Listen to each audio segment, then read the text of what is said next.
Hello, everyone. This is not Britain's Hangout Hour, though I have had you on Britain's Hangout Hour. It'll should be going up soon. I don't know. I make no promises when though.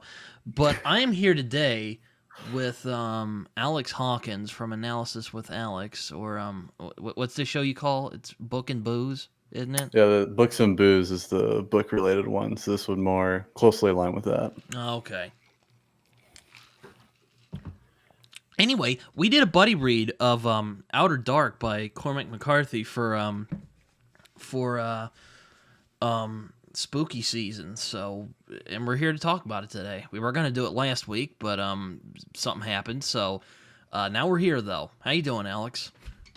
I'm doing well. I've been looking forward to this since I finished it a little while back, and yeah, it's a fascinating book. I feel like there's all kinds of different directions we can go, so I'm interested to see what we talk about. Yeah, I'm curious to see what you'll have to say because I thought Outer Dark was a pretty good book. It is a second novel, hmm so I tried to kind of be like, okay, this probably isn't going to be literary mastery, but it's pretty good though. I liked it, Yeah, though I still think Suttree is his best Southern novel as of the recording of this video. So we'll see if I haven't read The Orchard Keeper yet, so we'll see. I mean, I like it more than Child of God. I thought Child of God was just okay. This was pretty good though.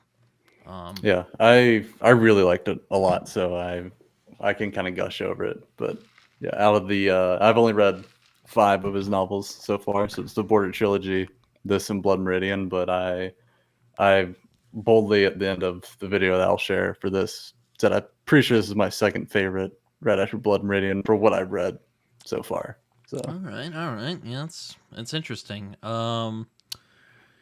Uh, where would I put it? I put it in like lower tier McCarthy, maybe. I mean, it's not one of my favorites, but it's pretty good. I mean, it's not bad. He mhm. doesn't write bad books, but yeah, it's man. What do I say about this? Well, it's his second book. It's a Southern Gothic novel. It kind of Mhm. borders on horror towards the end of it. Absolutely, yeah. Um, and I feel like this is a book where McCarthy is kind of figuring things out. Where he's like, okay, this is the Mhm. voice I'm going to go with going on. Because, I mean, I haven't read The Orchard Keeper, but, I assume it is not his most polished thing he's ever done. Um, I can just some kind of thoughts on just to throw out before we go into it. And by the way, we are going to spoil the whole thing, so just Yeah, I so feel go like you read have to if you this. want to get the most out of it. So Yeah. go read this, then come back, and we'll. But for just kind of non spoiler, kind of vague stuff. It's kind of interesting reading Outer Dark, considering where McCarthy would go later in his career. Um, Particularly the villains in the story, you can definitely see McCarthy Mhm. kind of forming his ideas that he would later play with and stuff like Blood Meridian or I wouldn't say Child of God because Child of God, Lester Ballard, I think is more of like a human type of evil than Mm. like Judge Holden or Anton Chigurh, who are more like these forces of nature. Um, though I mean, I guess Anton Chigurh, I mean, he is a human, but there's this sense that like there's this otherworldly sense with Anton Mhm. Chigurh and with Judge Holden even more so. Yeah, And you can absolutely. definitely see that with the three strangers who appear Yeah. in this book, and you can definitely see McCarthy kind of forming his ideas on that kind of grand evil that you can't escape. It's always there. It's always going to be there. Um, I was also interested in the apocalyptic tone of this book, which kind of Mm. reminded me of The Road a little bit. This is kind of like it, I had a friend. I did a Blood Meridian discussion with my friend Kyle, and he kind of described. He joked. He was kind of joking, but it's kind of apt at the same time. He's like, Blood Meridian is almost. It's kind of like a nuclear bomb went off in the old West, and this is just what Mm. remains of everyone. That's how I would describe this book. It's almost like a nuke went off or something, and like this is what remains of human beings. And it's kind of funny because he would later write an apocalyptic novel in The Road.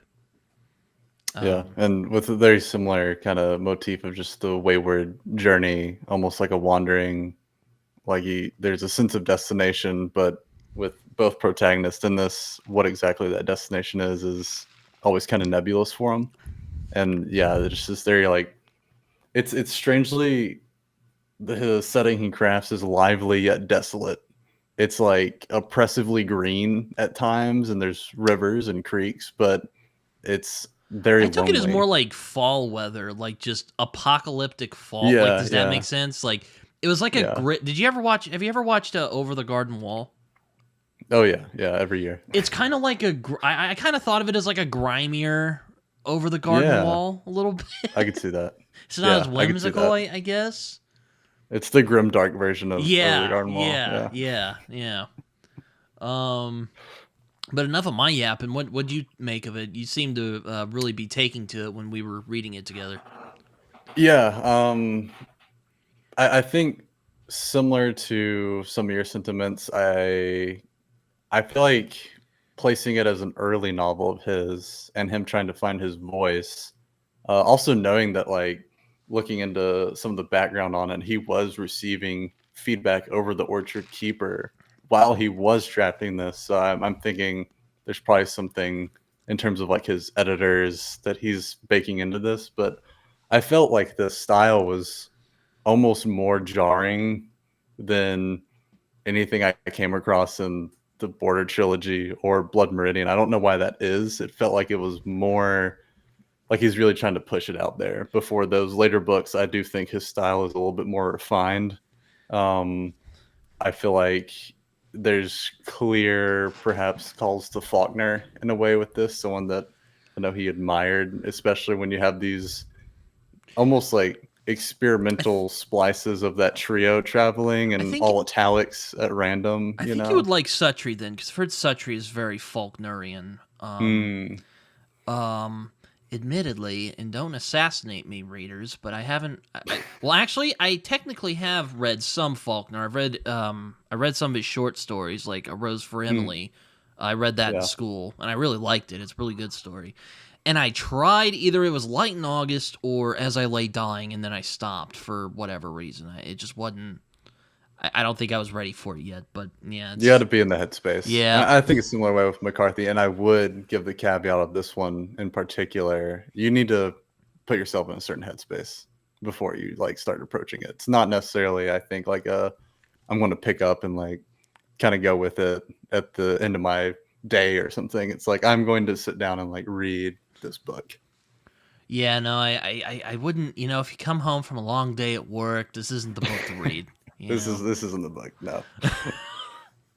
But and then yeah, similar with you too. I think the caveat I throw out too is I feel like once you do away with trying to approach this narrative as something naturalistic or something you can be like, oh, this is like someone's experience, and instead view it more as allegorical and metaphorical and supernatural at times, like you alluded to with the trio. I think they definitely blur that line between like they're real people versus a supernatural entity at times, and just kind of the journey that occurs in the landscape itself.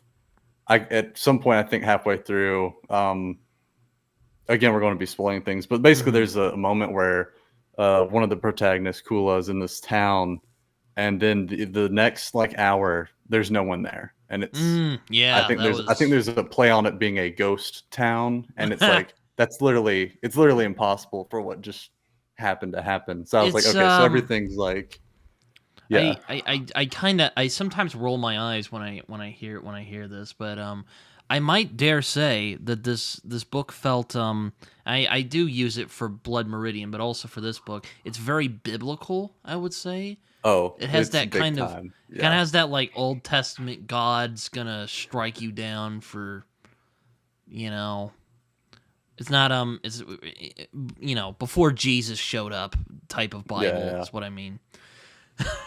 Yeah. There's a I mean the title itself is a biblical allusion, and Yeah. through my reading without it, and we get to this in our previous discussion, but my channel in general pulls on a lot of biblical interpretation of things, Mhm. and this one more so than I think his other works was just chock full of I think, various allusions to that, and he was greatly influenced by some Calvinist doctrines that I don't fully know. I did some light research to kind of see what he was playing Yeah, you were with bringing this up to me, and I'm like, what the hell are you talking about? but I know he was influenced by that, and that definitely gets a little bit into the territory that you're talking about, especially if you're familiar with concepts like original sin. That was a big part of kind of what he wanted to bake into this story. I kind of thought, kind of going with the biblical references, I kind of thought this was like well, except for murder, it's incest, but I kind of took it as like a retelling of the Mark of Cain. Yeah. Where Cain's like, oh no, someone's going to kill me when they know what I've done. And God's like, here, I'll just give you a mark. So if you die, Yeah. or if you get murdered, that person will get 7 times the punishment. Yeah. And Yeah, then he's like, get out of my sight. So yeah, I absolutely see that, because I feel like as the reader, and because you see at least Kula has the shame and guilt around what's happened, incest, and then clearly he attempts infanticide, doesn't work out. And so I think we're kind of waiting with how this novel's set up for like the punishment part, but it never like truly comes to him, and he keeps having these encounters where you're like, they're gonna do something to him. This is about to be real bad. But he kind of just keeps going. It's like he never gets like the 1-for-1 kind of like Dante's Inferno punishment. But to your point, I thought what was really interesting is it's more like he can never stop moving. He can never rest. It's just like he's constantly he's cursed, is what I meant by the he's kind cursed. of Mark He's of being Cain. pursued. Yeah, Because, like, I think, sure, Cain isn't going to get killed, but basically, like, well, I don't know what it was like during that time, but like, I guess most people were just like, oh, that guy, that's Cain. He murdered his brother, so he's cursed, basically. He can't escape what he did. Yeah, I think that's kind of the whole theme of this book, which is you can't escape what you do once you do it.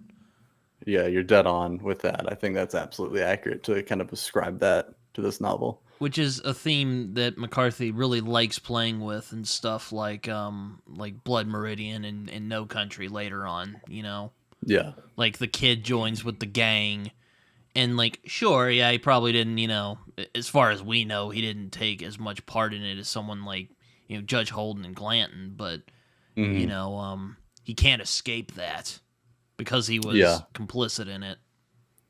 Yeah, he makes a covenant in a way, and in a similar way, it's like Kula's constant running is sort of his own covenant. It's like, this is kind of the life I've now taken on and agreed with, and I think the conclusion of the novel, not to jump ahead too much, really speaks to that, in almost a strangely humorous way. A little bit, but yeah. We can get into that later. My favorite part that I thought was pretty funny is when the guy lectures Cullen about working hard, and I'm like, okay, he's basically just telling him I'm like, come on, McCarthy, you're basically just telling us what this book is about. Yeah. He's like, you don't run away from everything you've done. And he's all like, yes, sir, I hear you, sir. And then he steals his boots. Boots and runs away. Yeah. He's like, that son of a bitch, and he's about to go like murder him and take his shit back, and then the trio show up. Yeah. Which it almost seems like it's a practical joke played by the universe almost. Yeah, there's there. If you know cosmic horror, there's almost some kind of like cosmic irony or humor that's like instilled in this novel in a kind of twisted way, but at some point you're just like, okay, it's so the kid absurd. Who tries to hit on is it Renthi, I think is her name? I believe you pronounce it Renthi. That's how I've been pronouncing it. Yeah. It's just like, yeah. But before we get into it, what's the setup of this book? Well, I'll let you say it. I was kind of just, was gonna make a point, but I'll let you say it if you want to, anyway. You mean like in terms of just like a plot synopsis? Yeah, pretty much. How it starts. Yeah, I mean, you have a brother and a sister living in this very weird, nameless Appalachia region, who have committed incest, and she gives birth to the baby. The brother, racked with what I read as kind of guilt and shame, kind of has a knowledge of what he's done, this terrible transgression, tries to just throw the baby out in the wilderness, lying to his sister, saying this baby has died. She discovers that's not the case through some other interaction, and then he sets off to just kind of run away from everything altogether, and she sets off to try and go find the baby, and they both go on semi-parallel journeys while at the same time kind of being stalked by this, as we've alluded to, this what I call unholy trio, Yeah. also wandering the landscape. Yes. Yeah, it's about the sum of it, and Cullen basically gets cursed, for lack of a better Yes. word. Yeah. I even would say, like, there's even like an element of Greek tragedy as well, because there's the Oedipus Rex story where they leave him out in the woods, and then he gets adopted by another family, and then he comes back, and well, they say what happens. He kills his dad, he marries his mom, and then it's just Yeah. yeah. Yeah. Reminding me And of that. I'm not super versed on Greek tragedies, but I did see that apparently there's the Furies in that. There's three Yeah, the Furies Fates. in those, and that trio kind of aligns with those characters in the Greek tragedies. Or So. the three witches from Macbeth. If Yeah. if And you're a and Shakespeare I fan like me. and then there's me. There's definitely, I think, a biblical interpretation of those characters that uh I think is also being played with, certainly. Yeah, Um, that's one I would like to get into as we get more into this. But because I also have some thoughts which I think are well, let's get into it yeah, yeah, before I ramble for too long. It's a pretty brisk read, actually. Like, I didn't, it's not like yeah, Blood Meridian where I had to, like, sit and really, or even Suttree for that matter, because I'll admit Suttree can be I mean, not laborious, but it's definitely one where you have to sit down and you read the damn thing. And yeah. um but Outer Dark is more of like his brisk, sparse kind of books, like he would later hmm do with No Country and The Road. So yeah, I mean, it's very much it's kind of an Odyssey narrative is what I like to call it, or a quest narrative, which is like hmm really old. I mean, it's not really well, an Odyssey, the Odyssey. I mean, I don't think it's like the literal Odyssey. They're not traveling home after a long time away, but they're going on a journey. Is what I'm saying. yeah, yeah, Renthe's yeah. trying to And I find think, the baby, and Kulla just what's he doing? Like, here's the one thing that's kind of weird about this book. Like, he just kind of like leaves the baby in the woods, creates a little hmm fake grave, pretty slipshod fake grave, and then when she figures out, he just bails. You're just like, yeah, I mean, look, I get it. Shame and all is probably why he did it, but it's kind of like you didn't even bother to try and explain. Just yeah, you just yeah, bailed. yeah. And So I think that's like, I think it's one of the things that makes it read fast is that you just kind of have very two defined journeys. And I think the juxtaposition works really well because it's sort of like you have Cool as this embodiment of like attempting to like escape sin over and over, and Renthe's more like this embodiment of innocence. mm-hmm. And now I'm like wondering if there's something about like him acknowledging the innocence that she has, because by all accounts, like textually and like with the context that we have, she doesn't seem to like be aware that what they've done is a transgression, that it's bad.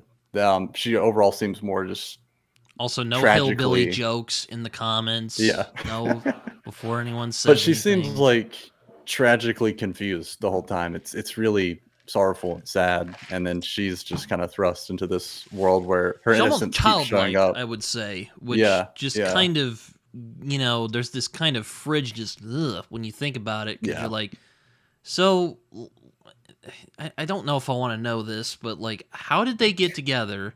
What the hell happened? Did he rape yeah. her?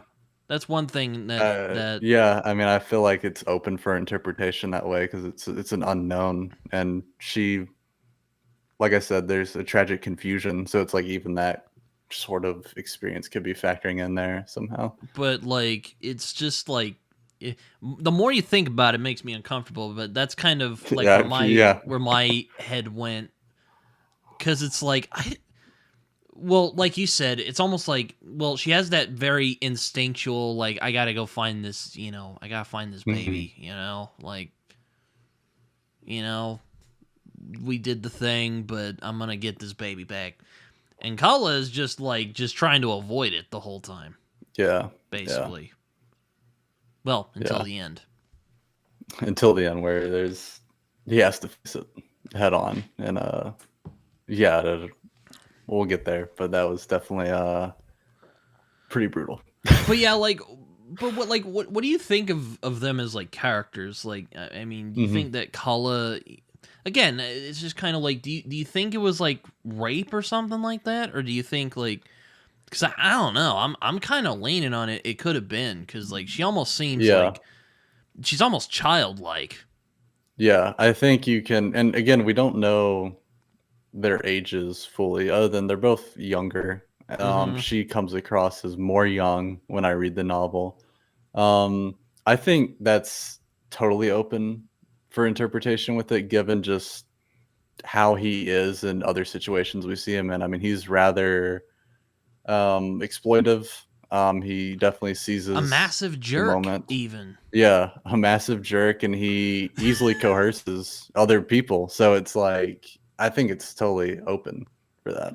Yeah, and you're just like, it's like, I don't really feel bad for you by the end of the book. I Yeah, feel bad for yeah, Renthi though. basically. By the Oh, end, absolutely. Yeah, it's man. I mean, where to start with this book? It's kind of hard at times because it it is such a is. Yeah, brisk narrative. But so basically, Kala and Renthi leave. Kala's basically just like trying to forget it all happened, and um, he tries to get work. He's always looking for work. And yeah, Renthi is trying to find the baby. And the baby actually got taken by this guy called the Tinkerer, which apparently is like an yeah. archaic term for like a guy who would just go around from town to town and would collect things. That's kind of what I gathered. Yeah, it seemed like he just carried a bunch of things to barter with, Which again for the reminds most me of the part. road, because in the road they have that shopping cart that, they have all their food in and they roll around in it. So it was kind of like, damn. But anyway, um, it kind of reminded me of that. Um, but yeah, it's I don't know when this takes place. It's implied in like the early 1900s Yeah, roughly. somewhere. It's hard to tell, and Um, especially even where, other than Appalachia, it's a really weird setting because he doesn't really give you specific locations. It's like fictional counties, and the characters kind of have a sense of where it is, but like it's just a like nebulous kind of shapeless form of Appalachia in a way. So it's really interesting in that way too. and Kala, and there's the contrast where Kala often gets into, either through bad luck or his own terrible decisions, things just don't go right for him. And Yeah. Renthi, on the other hand, well, she mostly meets pretty nice people, for the Hmm. most part, who help her out. So it's not a completely bleak read, but it is a McCarthy Yeah. novel, so it is pretty bleak. Yeah. Yeah, I would say overall the bleakness is there, and still with her character, I think like we said, there's a sorrowful nature to it, but it was kind of refreshing to see that she's not instantly thrust into like just this depraved world. That uh, there's certainly indifference, but the goodness of people is just as heightened as the darkness Yeah, in it's this almost like novel. there's this cosmic, thing where it's like Kala did this terrible thing knowing what he did, but like Hmm. she's generally innocent. Like she wasn't, Yeah, Which kind of lends me to the whole did he rape her thing, because because things are mostly going right for Renthie and things aren't going right for Cullis. So it just makes you think like what happened there. Yeah, yeah. Now I mean, McCarthy isn't going to tell us, but I think the no. implication's pretty clear. Yeah, I think so too. But yeah, there's almost like, well, it's almost like the universe doesn't hold her responsible for what happened, in a way. Yeah, yeah. It's if we're seeing this as like metaphorical, some weird in between place of life and death. If there's judgment being made manifest, they're certainly being gauged by their hearts versus like truly, like I said, the Dante one for one thing doesn't really happen in this. It's much more complicated. I feel Well, it like kind of does towards the end. It's just kind of toward the end, but even then, it's like I think we're waiting for some insane punishment, and it certainly happens to Kula in a way, but by all accounts, I feel like with how we would want to kind of dole it out, he's kind of let free in a weird way. yeah, but it's kind of weird. It's like it's weird. Like he wants to. It's weird. Like there are moments in the book where he almost kind of realizes, like, yes, I should probably face this. But either he's just too dumb, or he just doesn't want to deal with it. I don't know which one it is. Probably both. Yeah. But that's kind of where it's at with him. Yeah. But I mean, I would say like, I guess the punishment happens, but he doesn't recognize. And that's the thing. Yeah. It's kind of like Yeah, what the and judge says to the kid at the end of Blood Meridian. Did you think if you did not speak, you would not be recognized? It's kind of like that Yeah. for me. Yeah. Yeah. It is like that. And I think it's the interactions with the trio that Cola ultimately has, I think sort of show that. There's the way I interpreted sort of a very like unholy communion sort of takes place with the consumption of a strange meat or like a strange flesh. Uh-huh. And they also, of course, force him to drink something. So there you have It's kind like of your piss bread. water. Yeah, it's like there's your bread and wine in this like very contorted way. So it's like ultimately he is like thrust into like, here's the sort of union you've sowed in your heart, and now you're going to just exist in it from here on out. That's at least how I kind of saw that interaction with the trio, That's which interesting. I feel like the whole time you're just waiting for them to potentially kill him, yet they never do. Yeah, because like I hear that the book has a apocalyptic resolution, so I thought that meant like the trio would like rape and murder Renthie, or rape and murder the child, or rape and murder both, or even kill him. I don't know, or Yeah, take yeah, off his eyelids or something. Do something really disturbing. This is a Cormac McCarthy book. We're not. It's I'm not this. I'm not. I'm not saying nothing doesn't happen. yeah. But I mean, I do agree with the apocalyptic reading and like the very, very traditional sense of the word, which means it's just apocalyptic literature, like in the Bible, was just something being revealed. It's uncovered. And so I think, especially in those final And moments, I think that's what the everything ending is means. uncovered. It's kind Yes, of, yeah, again, just the cycle keeps going because, again, he yeah, doesn't recognize. yeah, You know, absolutely. again, kind of goes back to that. Did you not think if you did not speak, you would not be recognized? Yeah, yeah, Um, and I mean, and they just kind of sit around and taunt him. They don't even like. yeah, It's like,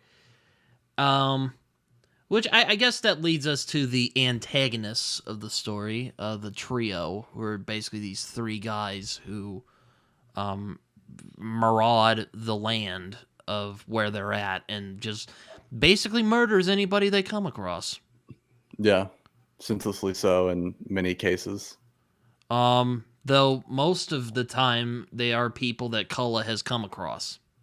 Yeah, you get or have interacted really with in great some way. tension is kind of formed because it's like it's not necessarily like spoon fed to the reader, but through context clues, you're like, wait a minute, that was just over here a little bit ago, and you're kind of picking up on it. So I think you kind of always have that Yeah, my favorite to get. sequence is when they meet the crocodile hunter and they Yeah. kill Yep. him. I'm like, oh yeah, that guy. Yeah.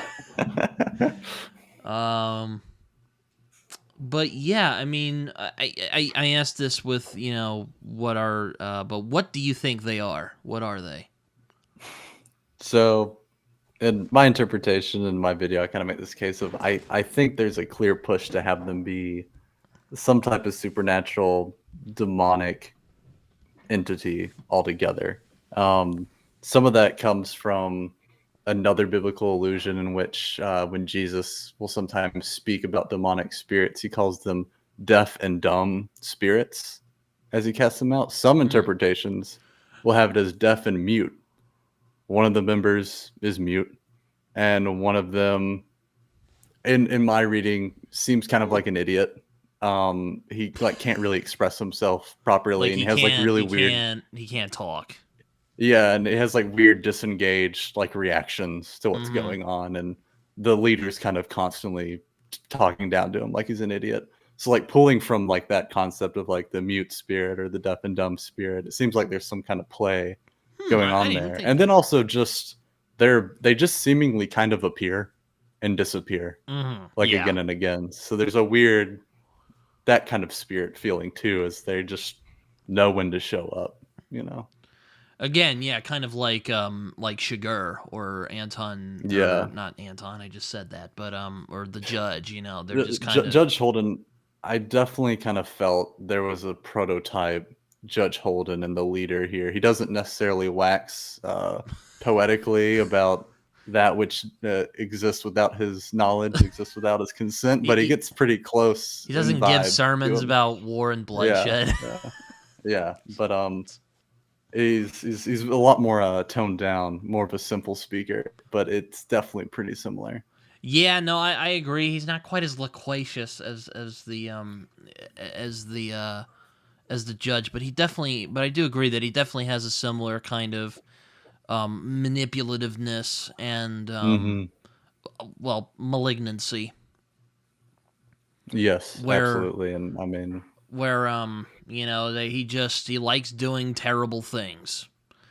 yeah, I didn't really go with the demon stuff. Actually, that's an interesting take. I had heard some, which is something I've contested with in some of McCarthy's other work, but I kind of took them as like the retribution of God or something like that. mm, Which then makes you think, like, geez, if that's the retribution of God, then, like, I hope you get my meaning. yeah, Where you think there's something way more disturbing going on here. yeah, But that might yeah. be a bit too obvious. I don't know. Yeah. No, I think I could definitely see going sort of either way with it because, like we said, if we start to see the landscape and the setting as this weird nebulous thing, where it's like, have they passed into some like in between realm almost to some degree? It's like where exactly did these entities come from, or are they at the very least being leashed upon him, even if it's sort of like an indirect, retribution from God? Are they Yeah, it's being it's kind of wielded like a in that way too? purgatory, I guess. Yeah, yeah, Like there are even references to, well, going back to Greek myths. It's kind of funny. I'm not Ye- really a Greek guy, but I read some of them when I was in school. There's references to the river Styx in this as yep, well, particularly when he's in the river later, and then who does he meet but the trio, who again feed him yeah. the strange, flesh, which is Which implied to which be leading up human, to it, which is implied to be human flesh. that's how I understood it. And to prove your point further, there's a few interesting things with the rivers that I picked up on. Which one you've alluded to? It's when he crosses that river. Of course, he has to pay a ferryman Uh huh. to cross it, and that guy also just kind of disappears after a weird moment I too. think I think the boat crashes and he gets It killed. seems, yeah, it seems like he's thrown off, but at the same time, it's like I loved the part right after that where the leader actually says, "Well, I reckon you was the ferryman." He says that to Kula, almost positioning him as like you're also kind of like in this weird space with us. But I also thought toward the beginning it was interesting as Kula's trying to get rid of the baby. He gets like turned around by these creeks and rivers, and it's almost as if they go the wrong direction at times. Hmm. And river, I don't know if the river Styx specifically did, but I know in Greek myth and kind of in a big general sense, backwards rivers indicated the underworld in a lot of ways. That was something that happened there, but it's hard to That's tell if it's I took it more as like, I don't know if it was like God, or maybe it is God, but it's like more like God or the world or nature is like getting back at, is expressing its mm, displeasure. yeah. Yeah, which is to even say if it's like if he's fully inhabited in that, is that also getting into like a weird purgatory like space if it's just And God's all completely like, no. yeah. or Is as it, uh, or yeah, I as or as Jimmy would say, it's not cash money. You're not being yeah. cash money right now. Uh, Cullen. I think he has read this But book. yeah, I think you're dead on with like some of the river. The rivers were like a big part of just how I kept analyzing and understanding this book. I was like, there's no way they don't signify some type of underworld river Styx Oh, for thing going sure. on here. And then he meets the Yeah. trio who are just, oh god. Yeah. It's interesting with because I was actually excited to read this book because, you know, the trio's in it, and I kind of like the McCarthy novels that have the like big villains who are like these forces of Hmm. nature that you can't really understand. And um I mean, there's not really a lot of that in like the Border trilogy. Well, I've only read two of them so far. Yeah. I mean, there is the captain, but he's just more like a jerk who like murders. Yeah. Well, more than a jerk, he murders. He murders Blevins.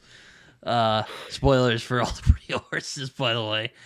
Um, but You also have a character in City of the Plains. It's kind of like here's just an evil pimp.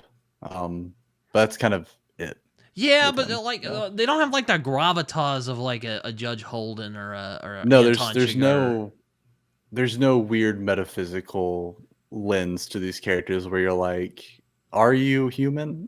you know? And even in Suttree, there are not really any characters like that. You know, it's just kind of. But in this is where which, you know, this was his second book, so this is kind of where we meet that kind of idea of McCarthy's view on evil. Hmm. And you know, it's kind of funny. There were people I read some reviews of this, and there were some like, you know, critical studies I was kind of skimming through that were calling this book nihilistic, and like, I don't think so. I mean, it's a very moral book, I think, and not moral in the Yeah. way of, you know, based on judgment. Well, I guess there is judgment in this, but it's more like this character did something wrong and now he's paying for it in a way. Hmm. Yeah.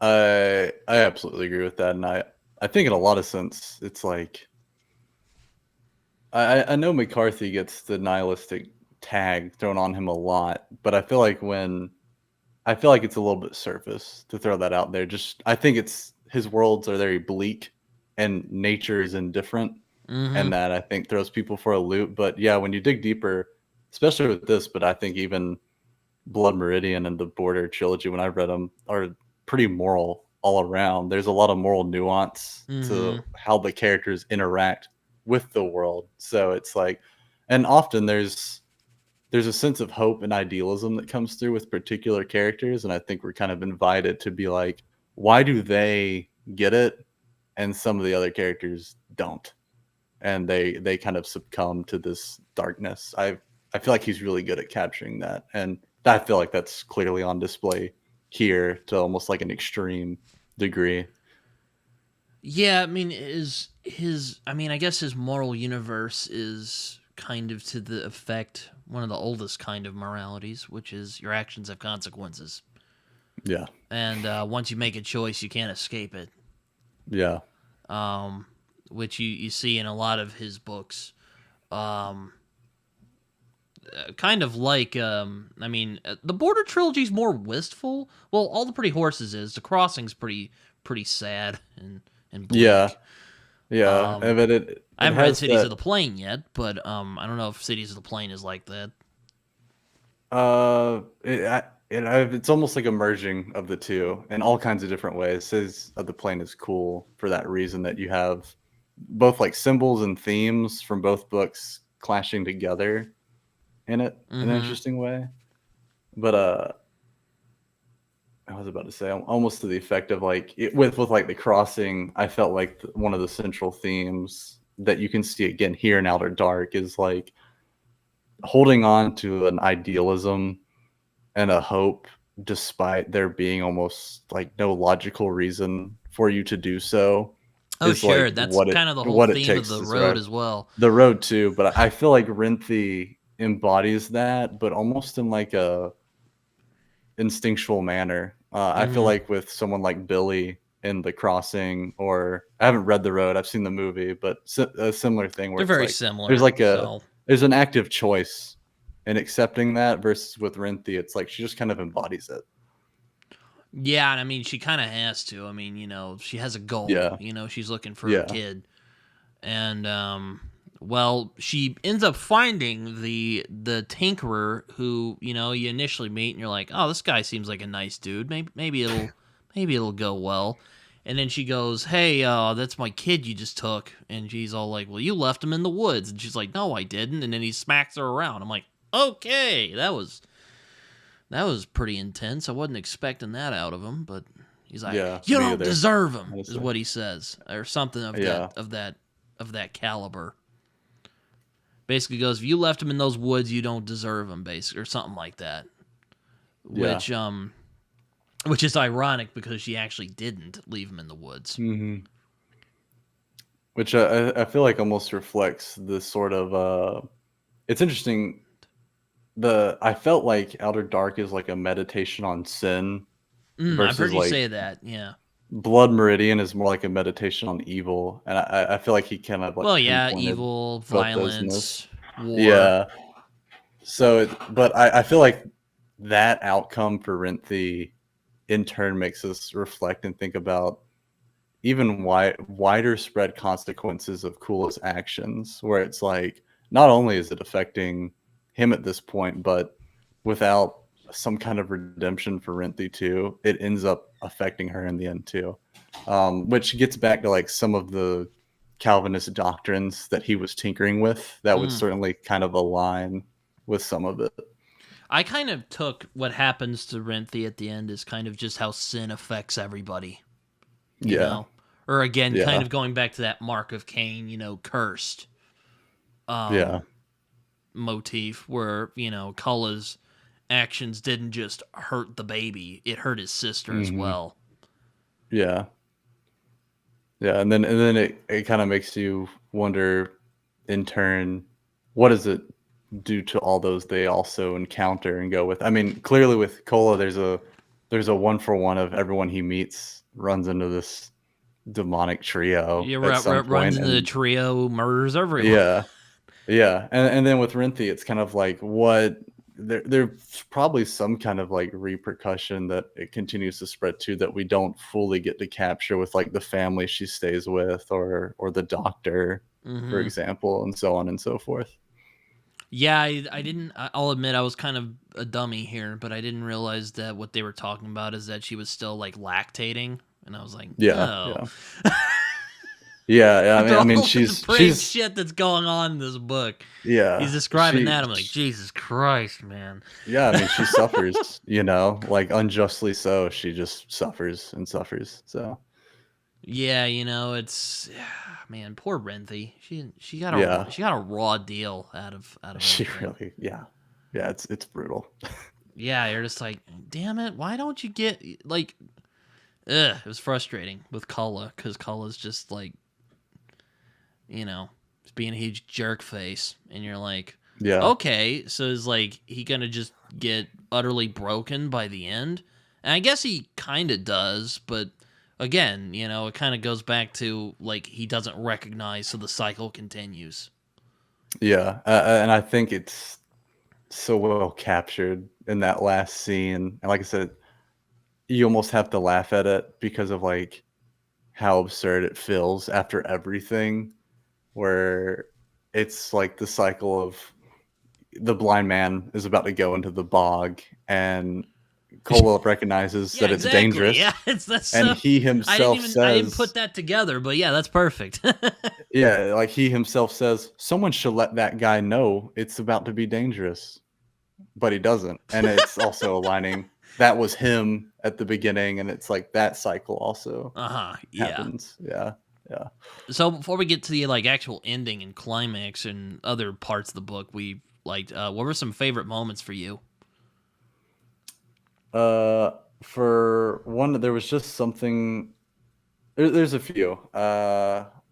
Not really anything other than just captivated me altogether was when uh Cola's on the roof painting and the group of people show up chasing after The him, but they're also mob, like yeah. chasing this boar. Yeah.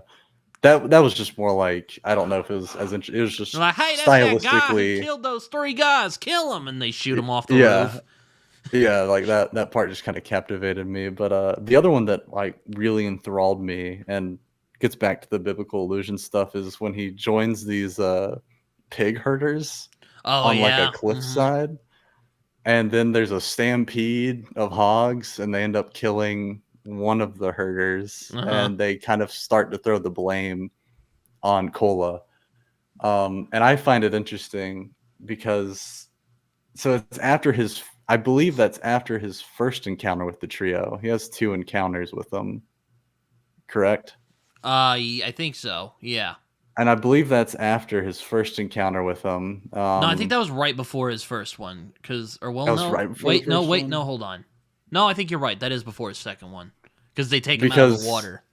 I got it that's right, confused. I got it yeah, confused once he with the jumps ferry. off the I got it cliff. confused with the ferry Yeah, part. yeah, Ferryman's first, and then he jumps off the cliff, but I think it's interesting because if we take the sort of spiritual demonic reading, there's a part in the Gospels in which Jesus casts demons into hogs that then run off a cliff. Mm-hmm. And so there's a similar kind of image being drawn here. And it's like interesting that Kula gets the blame of like possessing these hogs Yeah, and and they're like all like, "We're causing them going to to hang you." stampede It's like, "Where's and going do to this. hang Yeah, you?" and they ultimately want to punish him, and like the minister showing up is so it's also kind of darkly humorous in a way where he's like, you shouldn't hang him. And they're like, we'll throw him off the cliff, and he's like, well, how far down is the cliff? And he's like kind of morbidly curious about the And execution. then Kula's like, "Screw um this," and he jumps yeah, anyway. just ends up jumping. So I just thought that whole sequence of like it kind of pulling from like that biblical story, and then like it's aligning Kula with sort of the dark material toward the end there before he has the final confrontation with the trio. There's something there about sort of he's already marked by like that energy and like that spirit when he encounters the hogs that harkens back to that story, and ultimately it's the whole sequence itself is like it feels mythic in a way, feels very like over the top and like grandiose. What about you? Some of my favorite parts, I really like when Renthi meets the Tinkerer. It actually has my favorite line in the novel when he Hmm. says, "I've seen the meanness of man where I don't know why God don't just put the sun out and go away." Hmm. I really like that part. It's just kind of like a real great, like, here's showing you so much with so little, you know? Yeah. Because, like, you kind of, that whole line implies, like this dude's had a life. He's seen Yeah. a bunch of crazy shit, and he's, you know, I think he kind of views himself as a protector of an innocent, and Yeah. he doesn't Yeah, I want think that so too. innocence to be perverted in a way. Yeah. Yeah. Though it unfortunately fails because the trio Mhm. catch up to him, but um, that's kind of, it gives you this whole like layer of this dude's character in like a sentence or two. Yeah, because we only get little glimpses of him before. Yeah, we get Because like there's three certainly scenes. something. Yeah, there's certainly something about him knowing what to do with the baby after he finds it that kind of speaks to that same sentiment. It's like almost in a weird way. It's like not his first time encountering this. Yeah, you're just like, does he like, has he found other babies in the woods before? Yeah, yeah, This is weird. And he gets really angry because you meet him a couple times in the book, and he seems like a really nice guy. Pretty normal, or well, as normal as you can be during that time, I guess. But just a regular old guy who just wanders around and picks up things he finds interesting. Kind of going back to Over the Garden Wall, he kind of reminds me of The Woodsman a little bit from that show. Yeah, I can see that. Yeah. He isn't he isn't doing all that stuff for the beast. He isn't cutting down trees. Yeah, but the sort of like volatile, blurring the line between being protective and perhaps like almost like oppressive toward the individual that you're ultimately wanting to help, Yeah, and he kind of mistakes her as having left the baby, and he again kind of because there's that line about I've seen the meanness of man, where it's kind of again he kind of views himself as this like protector of innocence. Yeah, he's like an arbiter. He wants to protect this baby's innocence. Yeah, and then he learned like they might have been like her and her brother might have been together, and like he's too disgusted to even consider it. Yeah. And he's not. He doesn't want to deal with any of that. Yeah. He's very like volatile dismissiveness about what's come into his life. And then he basically is like, if you come near me again, I'm killing you. You're like, oh shit, bullshit. Yeah. Okay. Like, calm down, bro. Ultimately leads to just kind of like her really sort of like the ending of her journey is just sort of like mundane and like really brief, just like a glimpse into her being involved with like an unnamed man on some farmstead somewhere. And I thought I kind of took it her end as she just laid down and died in the woods because she just. I thought maybe I could see that though. I thought she was more just kind of like now like morose and like sorrowful in this life that she leads, but she keeps living. But I could see that with how it's phrased in those last passages. Yeah, it's left somewhat ambiguous. But yeah, I guess we should get to the climax. So the trio cook a baby, and then they eat the baby, and then they murder the baby and eat it. Or do they eat it? I don't remember. They definitely murder it in front of Cola. Yeah, they definitely. Yeah, it is like horrendous. And it's like again kind of that retribution of a wrathful God thing where you're just like, Jesus, man, like. Yeah. Really? Like, baby had nothing to do with it. Like, if you want to take it up with somebody, take it with Cullen. Why don't you? Which I think is ultimately what's trying to, like, be conveyed in that scene with... They hold it, like, in front of him and make him, like, stare it down as they kill it. Which, again, it's like you have the interesting ambiguity between, like... Are these demonic entities? Are these just like divine judgment, like made in a weird manifest way in front of Kula? And it's like, here's what you have done. Here's like what's in your heart because you tried to kill the kid. Again, I sorry, I don't mean to interrupt you, but I think they're trying to get him to recognize because that's what the whole book is leading to. Like, there's multiple moments where they're like, recognize what you've done, and he won't do it. So how do you interpret Cole in that moment as he's watching it all happen? I don't know. It's kind of hard to say because again, it's a bit opaque with how which Jason's gonna snicker at me when he watches this because I used the word opaque a lot when I was describing his book. But anyway, I don't know. I think that would. I think when I said earlier, there's that moment where there are moments where he almost like he comes kind of like. I think that's one of those moments where he's almost like, wait a minute, okay, don't punish the child for this, but they've already made up their mind. They know what they're gonna do. Yeah, I agree with like the ambiguous opaqueness of his statements because there's not a whole lot of like, Because like they don't really talk to him. They more just go like, "We know who you are," or "Booga ooga booga." You know, it's just kind of yeah, and even his statements, it's like he's saying things like, "Well, I could give it to my sister. I could take the baby," but it's like we don't really have a lot of context as to like how he's saying that, other than he's just kind of throwing it out there. So I think there's an ambiguity to like, is he actually pleading or is he more like indifferent and kind of like, well, I could do this, if you don't want to do that, but I I don't get know. I you're mean, gonna, it's really weird. he Yeah, it's seems really kind weird. of. Oh yeah, another one of my favorite moments is when he goes up to that guy, or he steals the dude's boots. That guy, and the guy lectures him about hard work, Yeah, and he just gets so yeah, irritated he steals his boots from him. and And that then has poor. them the rest of the time until well, the trio takes it from Oh him. yeah, that's right. The Ultimately, yeah, trio they take take it it. from him. Yeah, yeah, No, but anyway, going back to that, there's but yeah, it's how do I describe it? I don't know. I don't know what he's. I think that's one of those moments where he's coming around to like maybe he'll recognize, and then nope, he don't. yeah, It's yeah. not quite as obvious as the "you ain't nothing" scene, which is kind of which is similar scene where the judge is trying to get the kid to recognize, and the kid won't, and the kid won't because hmm you know, yeah, um, and yeah. I feel like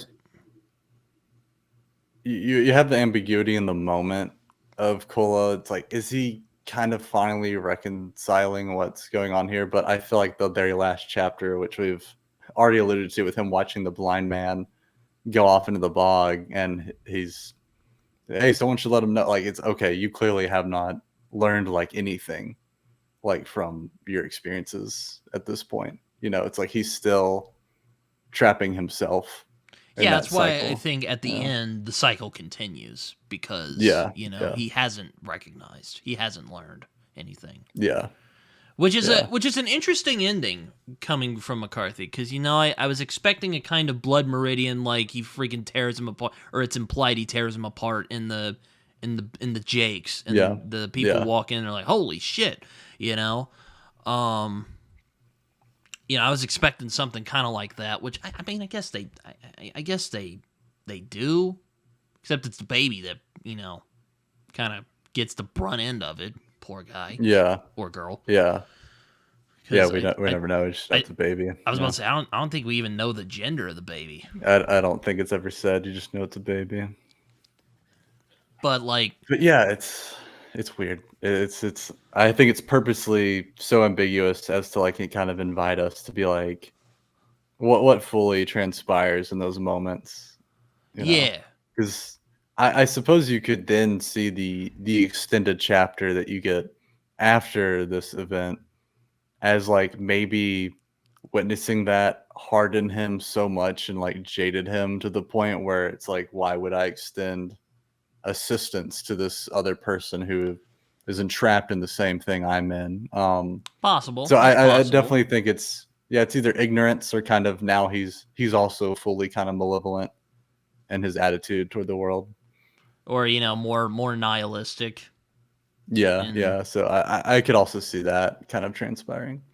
um I don't know. It's kind of weird because like Cullen in the book, he's kind of a massive jerk. To be honest with you, Yeah. he's always like doing dumb things. Like, and even when he's not doing dumb things just keep going wrong for him. Like the whole town situation where they like think he what was it? I think they thought he was I think stealing graves or something. He yeah, I was grave think robbing, desecrated graves, grave robbing, something like that. Yeah. and I think it was actually the trio who did that. I think it's Yeah. implied that it Yeah. was the trio who did it, and they're like, "Oh, this random guy from middle of nowhere probably did it." So, and also the ghost town, and Yeah. which what do you think of that? That town where he goes to, and he comes back and it's gone. Like, what? It's then like nobody's there. Like, what'd you make of that?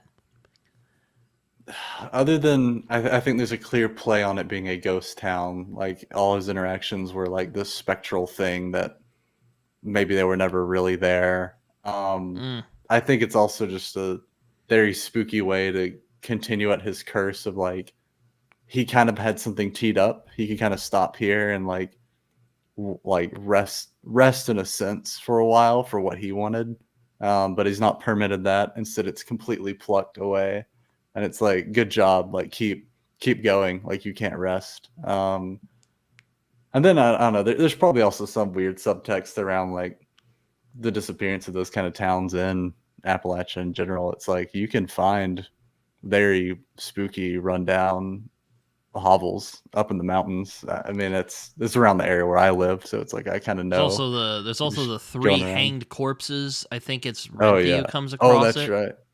Yes, that's correct. Yeah, forgot about that. Which I think is also work of the trio. Well, not really. It's just kind of their work, and someone else got the blame for it. Yeah, yeah.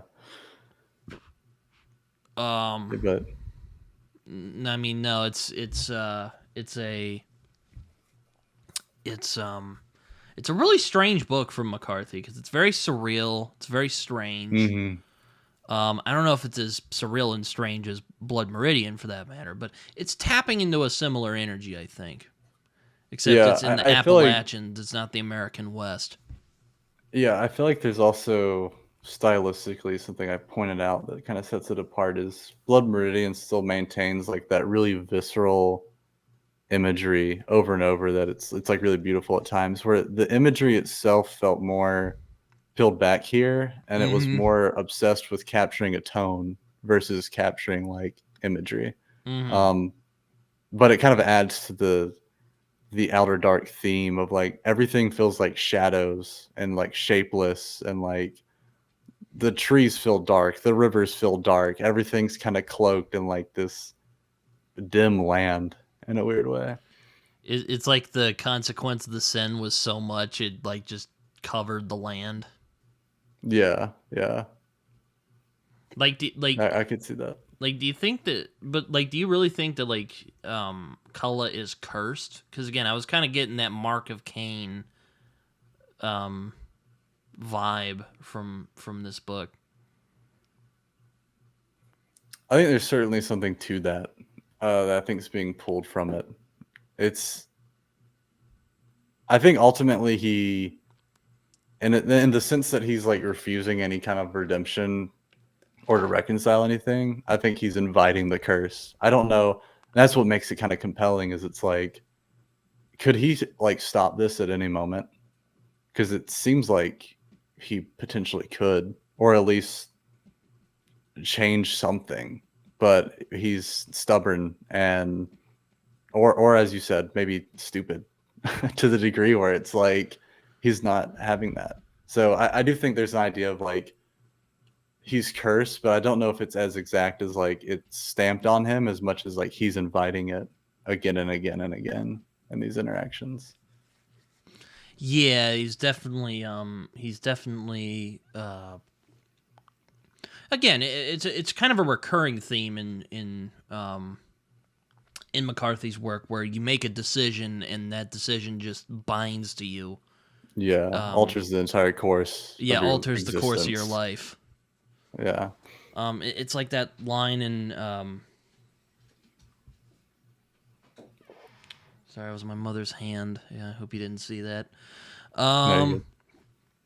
But yeah, it's kind of like there's that monologue that that Chigurh gives to the gas station attendant in No Country. You've seen the movie, I hope at least. I've seen the movie. Books high on my list. Haven't gotten to it yet, but yes. Oh, okay. Like it's just and he's talking about fate, and this coin has come all the way here until this moment. And I'm like that. It's kind of he plays with that a lot in his work. Like it was fated to happen. But then it's an interesting dilemma. You can't avoid that decision that you make. Yeah, it's an interesting dilemma with the Chigurh thing, and I think with Cola in this, where this is an upcoming video essay, but I use the Chigurh example specifically where it's like, sure, he calls the coin toss and it lands somewhere, but at the end of the day, Chigurh is still making the decision Well, to yeah, kill or I not mean, kill. he is a sociopathic murderer, so I mean, Yeah, yeah. don't take him too on the like, don't take him at face Yeah, value. it has the weird ambiguity of like, is that fated or like, is it because you read it as fate that you then act on it that makes it fated? Like, it's really weird. I think you have the same thing with Cola of like, is he doomed because of an external experience or is he inviting that external I think it might be a forces, these mixture of both, experiences? because like I think even so too. because like yeah, he makes bad choices in the book, like stealing the boots and oh god, what else does he do? Well, Yeah, he has incest and tries to kill a baby. So I yeah, mean, it's that too. I was thinking of aside from that because he does a couple of other bad things. He gets arrested. Well, I guess that's not really a bad thing. Or no, he breaks into a dude's house, and then the yeah, guy he comes breaks into a back, guy's and, house and and then he goes to jail for like a couple days. I can't remember. Does he steal whiskey from someone along the road, or he gets? I'm trying to remember if he steals another item from. I thought he stole whiskey, but I could be wrong. Can't remember. Yeah, like, but even then, when he's not doing anything stupid, things just go wrong for him. Like Yeah, like sure he broke in the dude's house, but I mean, how did he know that that somebody was living there? yeah, which is what he claims, right? It's Yeah. yeah. Or even the town where the graves get desecrated, and they think he did it, even though he literally had nothing to do with that. Yeah, yeah. So I think it's a mixture of both. It is a mixture of both. Yeah, it constructs a very interesting web for us to follow as we read it. Yeah, I mean it's definitely a it's yeah, you're right. I think it is McCarthy's treatise on like sin and fate and the consequences of your actions, which is kind of again a recurring theme of his work. You again, you kind of see that. I don't know if Blood Meridian is more about sin. I mean, yeah, we kind of talked about that earlier. It is more of a discussion of evil and violence Yeah. and bloodshed, but there is a very similar, like, he makes a kind of pact of sorts. Like, he joins Hmm. up with the judge, and once he does that, like, it rules him for the rest of the book. Like, even when there's Yeah. chances for him to walk away, like, in the snowstorm, like, he still Yeah. goes back for whatever reason. Yeah. Yeah. He's like always still here. Yeah. The agreement, the covenant has to be made And in a sort this of in way. this book kind of feels like an earlier, not draft, but like an earlier thing of that. Yeah. There's definitely, Excuse me, real I quick. think, a lot of connective tissue between this and Blood Meridian in that way. Yeah. I'll just cut that out of the video. I was talking to Yeah. my You're dad. good. You're My good. dad called me. You're good. What was I talking about? Oh yeah,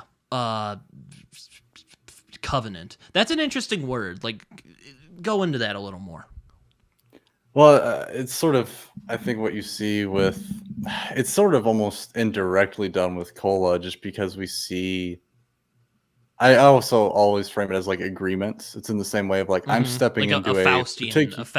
bargain. Yeah, I'm stepping into a particular dynamic or relationship that will ultimately have you bring something to me, and I probably give something up to you in a way. I think it's more spelled out in Blood Meridian, where there's like a very clear agreement that the Uh-huh. kid has as he joins the gang. But here, it's a little bit, I think, more like an agreement of Cola's heart and his demeanor toward himself, the world around him, how he interacts with others. But I definitely think there's some type of material there that I think McCarthy really wants to point to with that concept. Yeah, I mean, you even see it in Blood Meridian too. Both movie and book, Llewellyn takes the money, and well, that just Mm-hmm. screws him, because Yeah, Anton Chigurh, he's basically like the Terminator in human form. You can't reason with him, can't bargain with him. yeah, He'll kill you. yeah, yeah. No country has it for in that way too, where it's like, especially with the I'm taking the money, and it's like now there's a transaction. There's always Covenant has that transactional sort of Yeah. nature to it, and that's why I think the presence of a kind of communion thing Uh huh. between Cola and the trio also sort of And acts as that. and we kind of see that inverted in the road because the father kind of takes the son on and tries to teach him right from wrong, and not succumbing to eating people, and being the good guys, as he likes to say, and carrying the fire.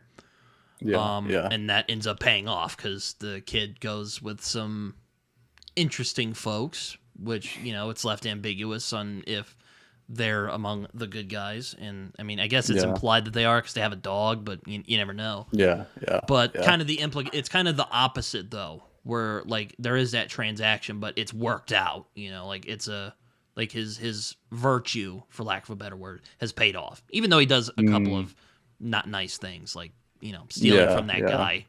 I mean, the guy stole from them first, but still wasn't really nice to strip the dude naked and just leave him high and dry like that.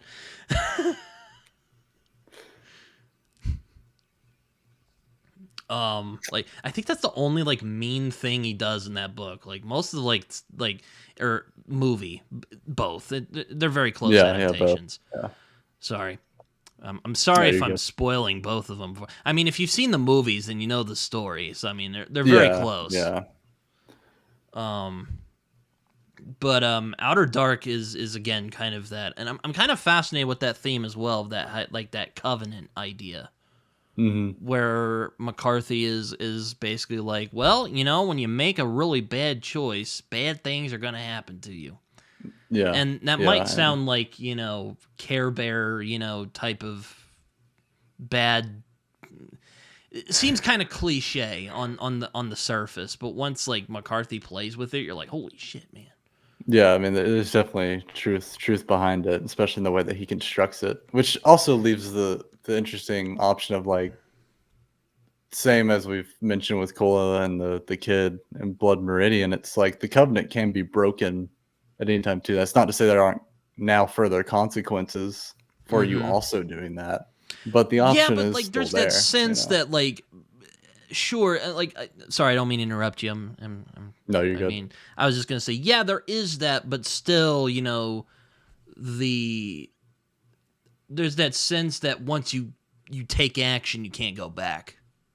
Like even though the kid turns on the judge, the judge still does what he does. I feel it's kind of a similar thing with Kala. But sorry, what was your point? No, it makes sense, right? It's like. It's the same. It's aligns with what you just shared. It's like, sure, they can break the covenant, but what does that look like? It looks kind of like that, but it's like you keep perpetuating in the case of Outer Dark, do you keep kind of reveling in this like realm of sin with Blood Meridian? Do you kind of keep being complicit and perpetuating this great evil, or are you going to like kind of accept what, now that you've kind of dug your trench, what comes of it if you step out of it, kind of thing? Though, I mean, I guess the difference is like with the kid, there was still that light, however dim, still inside of him, which the judge derides as clemency to the heathen. And Kala, again, either he's too much of a dumb shit or he's too self-absorbed to even realize that like he's gone wrong. Yeah, and again, it gets back to that final moment of like, how do you read what he says to the trio as they kill the baby? It's like you could take it either way, I feel like. Yeah, no, it's and McCarthy doesn't like spell it out for you, so I mean, good luck is all I'll say. Yeah, he's good at that. Yeah, he is, absolutely. He's just like, like the ending of No Country is literally a monologue about a dream a guy had, and he's like, okay, yeah, there you go. You make up your mind on what it's about. Yeah, but I love stuff like that, so yeah, it's probably a big reason why I love this so much. It is kind of interesting. You talk a lot about like biblical stuff. You have a show called Post-Secularism. Mm-hmm. So, like, what do you make of, like, the spiritual fabric of this book? Because, I mean, I don't know what not Lovecraft, McCarthy. I don't really know what McCarthy's views about religion are, though. Yeah. But, like, there's this really deep spiritual undertone that's in a lot of his work. There is, yeah. that I find interesting. I'm curious what you make of it because you talk a lot about spirituality on your channel. Yeah, I Which mean, maybe you talk about in your video, but it'd be so you don't have to yeah, like spoil what your video is going to be about. But like, yeah, if you have it certainly thoughts, feel takes free. that slant more. Yeah, I kind of I think harp on that a lot more in my video.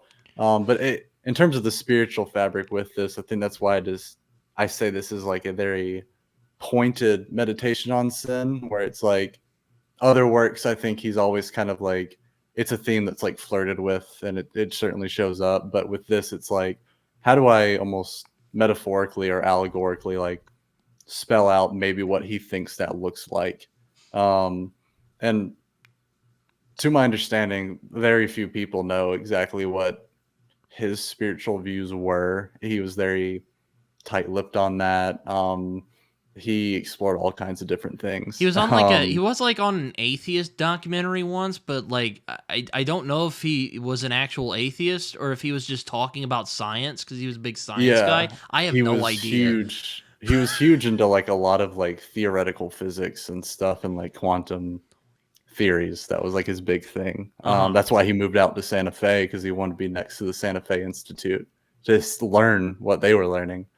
But it certainly almost always cuts at some kind of like spiritual power, and in all of the books I've read from him so far, it's like inescapable. But this, I think, is very obsessed with sin in that degree, and also just kind of pulling on the landscape he was in at the time of writing it. I mean, he was in East Tennessee in the Deep South.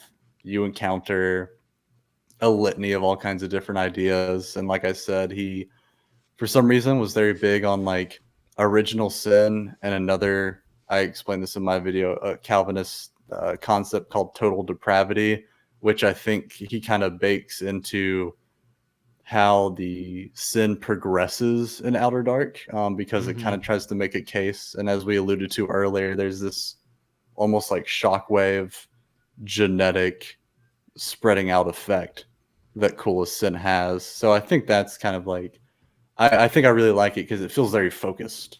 Um, Yet it's still very, to steal your word, opaque enough where each reader I think can kind of bring something to it and take like a different understanding of what exactly Yeah, that theme is doing. this book kind of feels like McCarthy finding his style. Just kind of like, okay, this is the That's style absolutely it too. I'm Yeah. going with. Here's what I'm going with from here on out. Yeah. Um, Yeah. which I again, I haven't read The Orchard Keeper, so I mean, if any of you have read The Orchard Keeper, you can tell me how it is. But I imagine not everything was fully fleshed out yet when he wrote that book. Yeah. This feels more fleshed out. So, Yeah. or at least at the moment it does. I don't know. I know Harold Bloom said in a critique he did, I think it was of Suttree, where he's like, it's good, but it kind of, there's some of it that just feels like something Faulkner would have written. And you've actually read Faulkner, so like, how Faulkner-y is this book? Is it like out of 1 out of 10? Out of 1 out of 10, how Faulkner is it? Sorry to put you on the spot like that. No, you're good. In the sense, it's like I would give it maybe just above a 5, like a 6. Like a six Faulkners out of 10. Okay.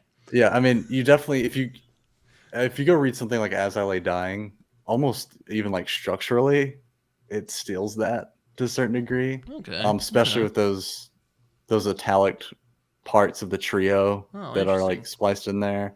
Wait, there's a trio in As I Lay Dying? No, but just the idea that you have this set apart section that Oh. has the italics. Yeah, like just like structurally in the narrative, okay. you have things kind of like that. Of course, jumping between the different protagonists and how they view similar things, you have that in there. And then a fictional, ambiguous Southern community area. Faulkner did that. I mean, he created a whole county. Yeah, he created a whole county that has like legitimate lineage and history that's like on par with like Tolkien, with like how detailed Faulkner got with his fictional Mississippi County. So you kind of have some of that too in this world where it's like, here's these other fake counties and these towns that are aware of each other and they know where to point people to go, but it's like we don't because it's all made up. Fair enough. Yeah, so But maybe like a 6. And the prose, I mean, there's similar prose style to Faulkner. yeah, that's I know that Faulkner is one of his like touch points. Well, that and Hmm. like Moby Dick Yeah, Melville. Yeah, and oh god, who Paradise else? Lost Paradise was Lost, a yeah. huge one for him too. Yeah, Especially on Blood Meridian with the yeah, judge. yeah. Literal sections are just taken and Yeah. rewritten. Yeah. Um, there's not a lot of what I think is kind of also interesting is the surrealism that McCarthy plays with in his work, because I remember him. I find this really hilarious, but like I know he wasn't like a fan of like magical realism, like you know he wasn't like a Hmm. he didn't like Mhm. Gabriel or Garcia Marquez or how you Yeah, say yeah. that dude's name or. Apparently, he didn't like Henry James either, and he's like the only things worth writing about are Interesting. life and death. And like, well, okay, so like, why the hell are your books so weird? Like, can you Why are explain they that? surreal like this? Which Yeah, that's kind of why I think when he was saying that he might have been being a little facetious, but I don't know. I don't know. probably. I Yeah, never met the guy, unfortunately. yeah. I that's interesting to know because I feel like he definitely taps into that with a lot He's of a little the works full of I've read shit, from him. maybe at worst, or Yeah, at best he was being facetious. I'm not sure. Because I'm like, bro, did you read Blood Meridian? It is surreal all over the yeah. place. And same with this. Yeah, Absolutely. Yeah. because like there's like there are things that are weird and are unexplained in this. Explain yourself. but Outer Dark as a sim, but it kind of feels like a stepping stone to McCarthy. This is like okay, this is what I'm Hmm. interested in. This is what I'm talking about. And there's also some creepy villains in this because Yeah, my and I god, he can think create some really scary villains in his he books. can. Yeah, and I think you just see that kind of realized from here on out in his works, at least the ones I've encountered. Yeah, I mean it's one of his crispest ones. I mean, I read this in like 3 or 4 days. Yeah, I think It's probably the it's quickest I've super completed a feasible. McCarthy book. Aside from maybe Yeah, like All the Pretty Horses, it took me like a week to complete that one. yeah, yeah. Because That like one reads fast too. some books like Blood Meridian and such took me like a couple months because they're very dense. Yeah, Um, yeah, they are. so well, yeah, it's just he's a varied writer. I think he can do very I think he dense and is too. poetic, and he can do really sparse. Yeah, yeah. I Um, think you see a lot of that versatility with Outer Dark. it's also interesting. I don't know if you ever watched Right Conscious before, Ian's channel. But I am aware of it actually. Yeah, yeah. he talks a lot about McCarthy, and he's branched off into other writers recently. But he talks a lot about McCarthy. Apparently, he went through a divorce while writing this, so like Yeah, that's something I bring up in my maybe video. he like There's maybe he was putting like some dark feelings into it. I don't I know. think I think he felt very isolated at this time in his life, and you definitely see that in this book. Yeah, Yeah. I had a show talking about H.P. Lovecraft with my friend Jason, and he was like, and we were talking about like how there are certain writers I often think of singularity when I think of what a great writer should do. So like if you read a McCarthy novel, then you know who wrote it. Hmm. Um, and we were kind of just talking about it, because Lovecraft had a very like there's a very unique life circumstance that led Lovecraft to be the way he is and wrote the way that he did. And I feel that Hmm. really great writers really great writers are like that, very singular in that vision. You can't replicate it, even Yeah. though there are plenty Yeah. who have tried. Yeah. and Yeah. and he kind of joked. He was just like, so when McCarthy made his wife get like 2-3 jobs, was that him being tortured? I'm like, well, I Yeah. don't. Well, it was because I mentioned like, you watch McCarthy in interviews, the like very few that he's done. He seems like a well-adjusted individual. Yeah. He's like a pleasant old man. He doesn't seem Yeah. like he doesn't have a he doesn't inside him does not brood a taste of mindless violence. I don't think. Yeah. Yeah. He's not Uh, Yukio Mishima. Yeah. oh my god! Don't even bring up that dude's a freaking madman. That's a good example, though.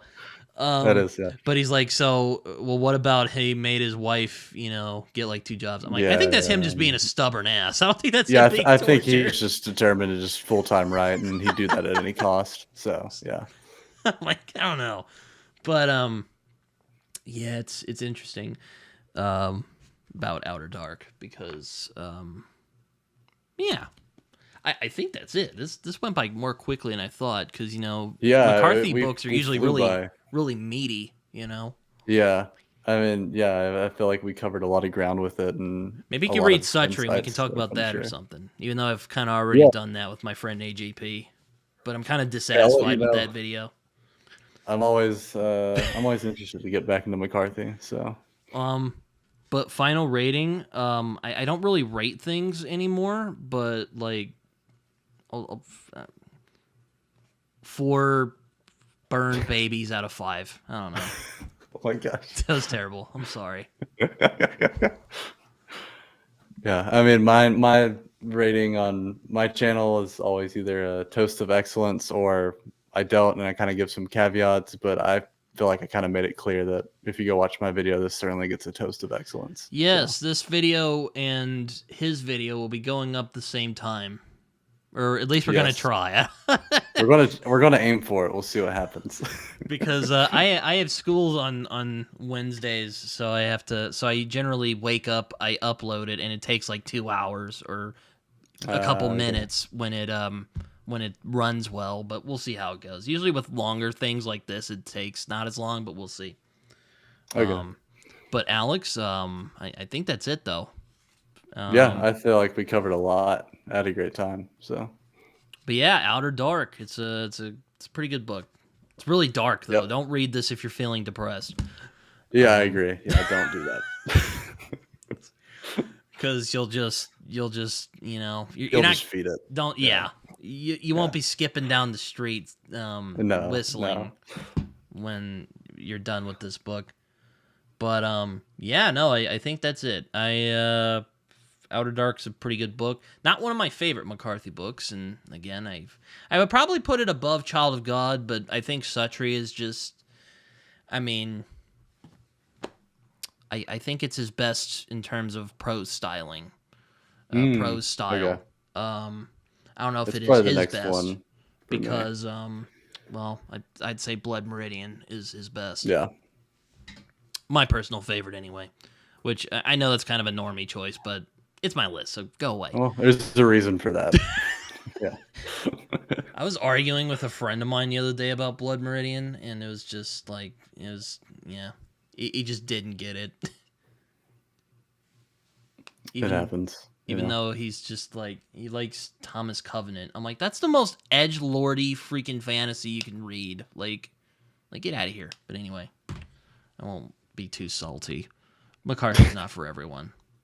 But That's true. I do agree. Yeah. But Alex, thanks for joining me on this journey, even though we were kind of out of sync during the reading. Yeah. I mean, I thank kept you for texting you. I was having me. like, "So what are you thinking?" And then I don't know if you were just busy, but like you wouldn't answer me. I was like, "Oh." This crazy time in my life. Our daughter will be born in the next couple weeks, so it's been, Which congrats on that. You know. Yeah, thank you. So it's, trying to just find time to read in between all the craziness that leads up to that. So, But yeah, although we're out of sync, I had an excellent time doing this. This was a fun. lot We of should fun. do it again. I loved reading it. I agree. Yeah, this was fun. Yeah. Alex, if you have any social media, feel free to share, as I like to do before the end of these. Of course, my only social media is my YouTube channel. So, head on over there. I do video essays and long form book reviews and some book lists. So if that interests you, I highly encourage you to go check it out. I'm doing my best to build a backlog and kind of have a steady stream coming out here soon.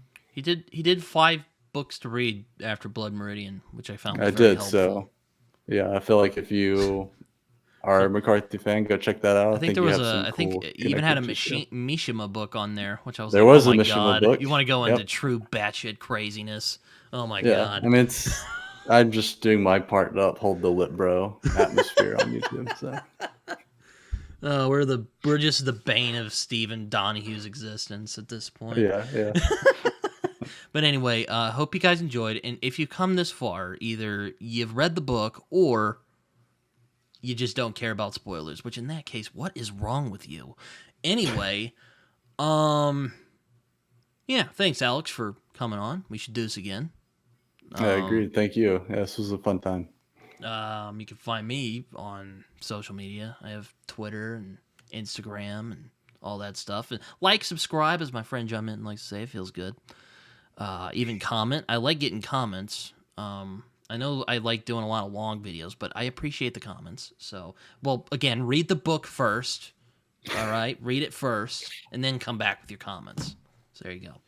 That's all I got to say for the day. Until next time, ladies and gentlemen. And others. Yeah. I don't want to be called certain phobic.